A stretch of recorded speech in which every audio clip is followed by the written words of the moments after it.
s'aggravent dans le nord et le sud Kivu en République démocratique du Congo et les chefs religieux qui poursuivent leurs efforts pour la paix. Ils étaient à Goma ce mercredi pour y rencontrer les leaders du M23 et de l'Alliance Fleuve Congo. Une initiative qui ne fait pas l'unanimité. Nous serons à Kinshasa dans ce journal.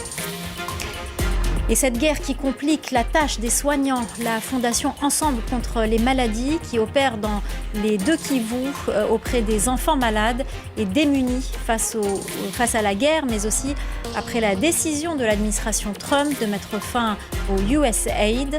Nous ferons le point ce soir avec Diane Balimo, fondatrice et coordinatrice générale de Ensemble contre la maladie. Ce sera dans un instant.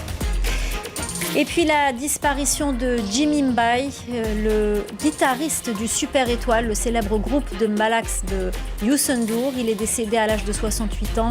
Pour beaucoup, ce grand musicien était l'un des plus grands guitaristes du Sénégal. Nous serons à Dakar à la fin de ce journal.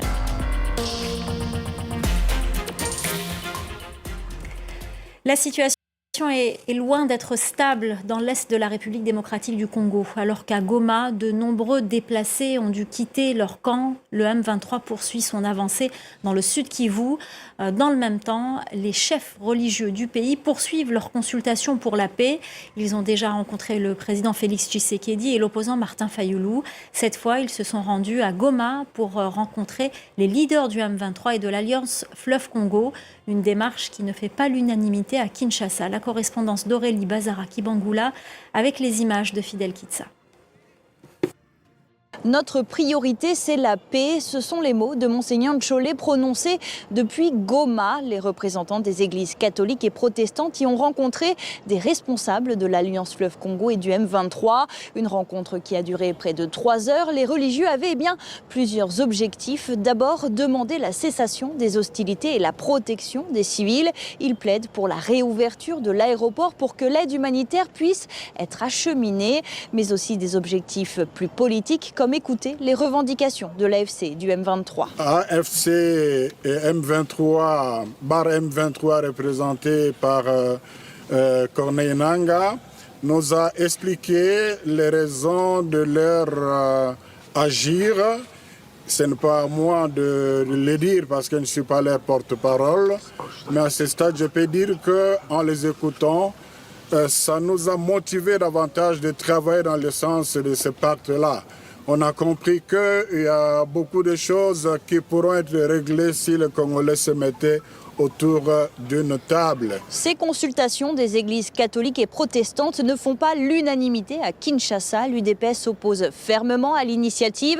Le parti au pouvoir rejette toute éventualité de dialogue direct entre les autorités congolaises et le M23 qu'il qualifie de groupe terroriste affilié au Rwanda.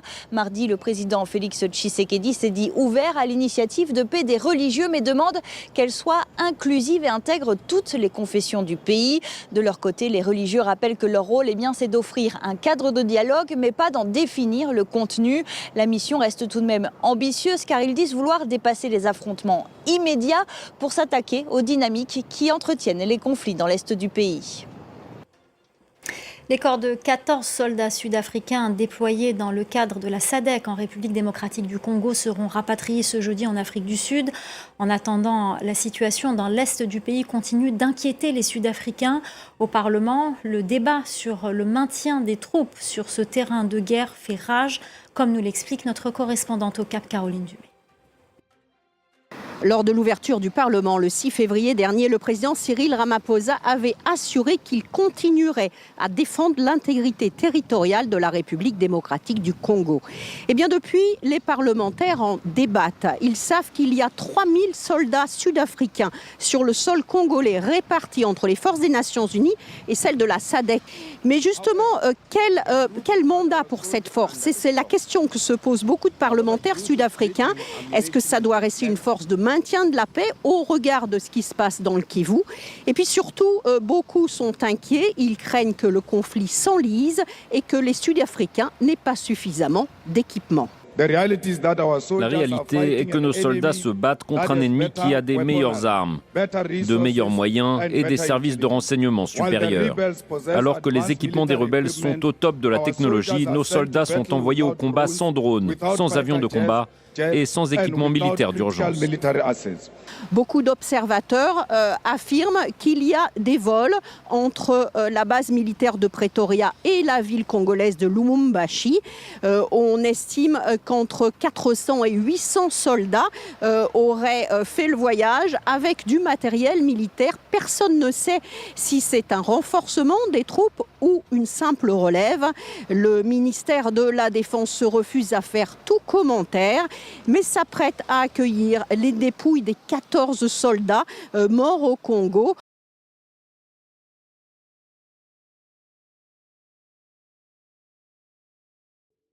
L'actualité, elle est aussi internationale puisque le président américain Donald Trump et le président russe Vladimir Poutine ont convenu ensemble de négociations immédiates sur la question de l'Ukraine. Est-on en train de s'approcher d'un plan de paix? Et si oui, à quel prix? On va en parler. On va tout de suite aller retrouver notre correspondant aux États-Unis à Washington, Benoît Ballet. Benoît, Donald Trump avait promis pendant sa campagne présidentielle de régler très rapidement, en 24 heures, disait-il, la guerre en Ukraine. Il est en passe de gagner son pari. C'est ce qu'il veut expliquer aux Américains et au monde entier? Alors 24 heures, on n'y est pas, on l'a bien compris, mais effectivement ça s'accélère avec ce coup de fil avec Vladimir Poutine, vous l'avez dit, mais juste après, un échange téléphonique avec Volodymyr Zelensky, son homologue ukrainien. Et Donald Trump explique dans une publication sur son réseau social que Volodymyr Zelensky veut la paix. Il dit avoir une conversation fructueuse avec lui qui s'est bien passée et que, d'après Donald Trump, comme le président Poutine, Volodymyr Zelensky veut donc faire la paix.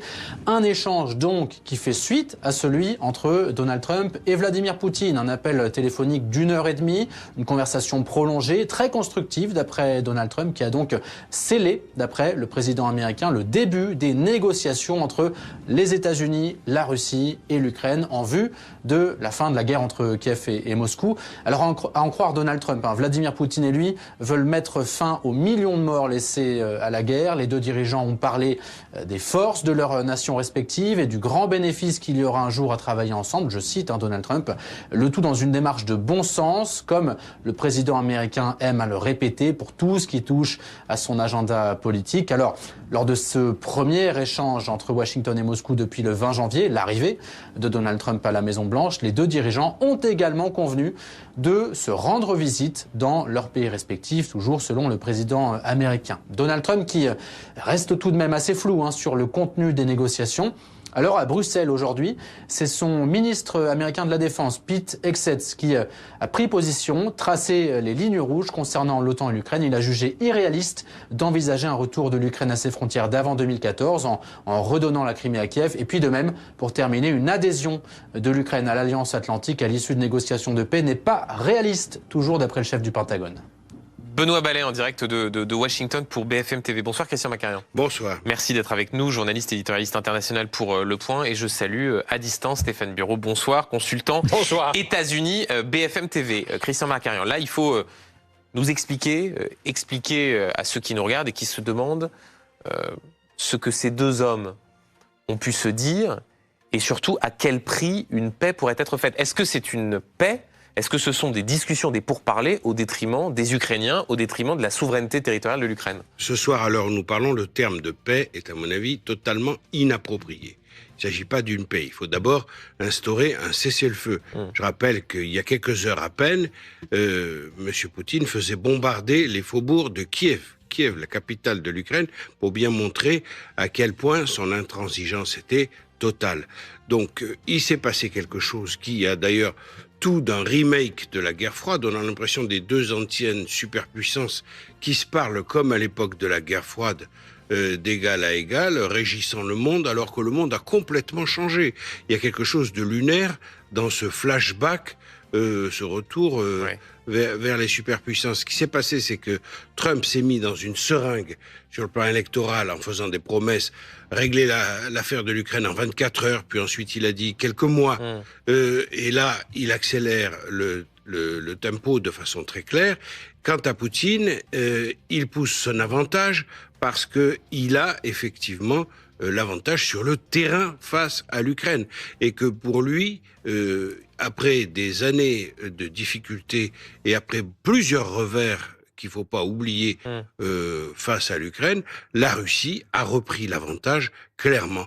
Donc Zelensky est celui dont on va tordre le bras pour l'obliger à s'installer à la table des négociations à des conditions qui ne seront pas les siennes. Donc Christian Macarian, ça veut donc dire que ce seraient des pourparlers, des discussions au détriment de la souveraineté territoriale de l'Ukraine et de Volodymyr Zelensky. Ça ne fait, hélas, guère de doute pour l'Ukraine. Hélas, pour l'Ukraine, ça fait guère de doute parce que Poutine ne peut pas reculer sur les 4 oblasts dont il a proclamé l'annexion, plus la Crimée. Ça fait toute la bande est de l'Ukraine, une amputation de 20% du territoire ukrainien, le long d'une ligne de combat qui fait plus de 1100 km. Poutine ne peut pas reculer parce que c'est son propre crédit qui serait engagé. Stéphane Bureau, sur la méthode et la diplomatie à la sauce Trump. On a entendu beaucoup de choses pendant cette campagne, diplomatie transactionnelle, l'idée de faire des deals. Certains se sont aussi posé la question de savoir si Donald Trump réussirait à tordre le bras du président russe compte tenu de ses méthodes pour le moins non conventionnelles. Est-ce qu'il peut y arriver, Donald Trump ? Je pense qu'il peut arriver à tout le moins à imposer un cessez-le-feu. Est-ce que ce sera un accord de paix comme on en espère un? Peut-être pas. Et il est aussi capable de tordre le bras. C'est largement amorcé, entamé à M. Zelensky. Et je pense que c'était la première étape. On est en train de comprendre que la négociation se fait en ce moment au-dessus de la tête de M. Zelensky. Et c'était largement amorcé depuis quelques semaines. D'ailleurs, il en a pris acte. Je suis désolé pour les bruits ambiants. Je suis sur la voie publique et évidemment, c'est à ce moment-là qu'on choisit de faire le service des ordures. Donc, M. Zelensky... Vous inquiétez pas, on n'entend rien, Stéphane Bureau. Nickel. Donc, M. Zelensky est dans une position extrêmement inconfortable. Il a concédé d'ailleurs depuis quelques semaines. Il avait déjà dit en décembre qu'une paix négociée était possible, laissant entendre que s'il devait concéder des territoires, il pourrait être éventuellement rétrocédé à la faveur de négociations diplomatiques. Je pense qu'on en est très loin. La Crimée s'est pliée depuis 2014. M. Obama, le président Obama, avait clairement déjà dit que c'était une ligne rouge que ne franchiraient pas les États-Unis. Et je pense que pour les oblasts, pour l'instant, dans la perspective de l'administration Trump, ça